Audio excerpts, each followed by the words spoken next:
Good evening and welcome to the Casual Chef's Kitchen. Enjoy this presentation.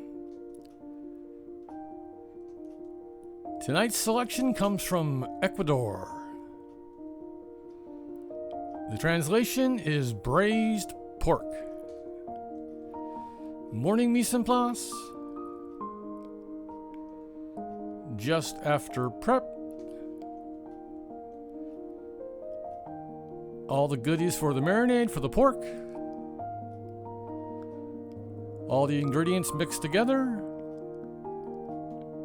And into the cold box for several hours.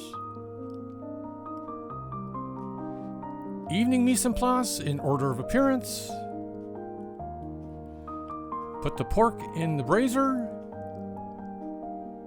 Add the garlic. Add the shallots. Add the onion.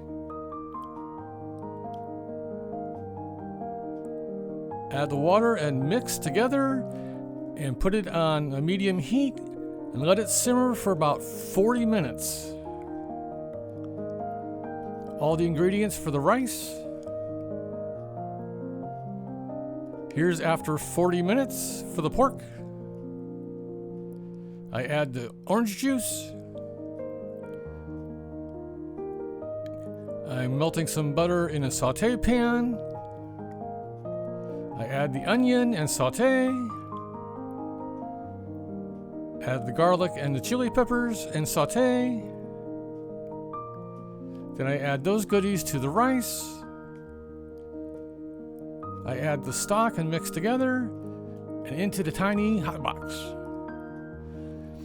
Here's the pork after simmering with the orange juice. This is the rice where I'm adding the Parmesan. Here's the finished rice. And here's the final presentation. Thank you for joining me here at the Casual Chef's Kitchen. I hope you enjoy the presentation. Have fun cooking.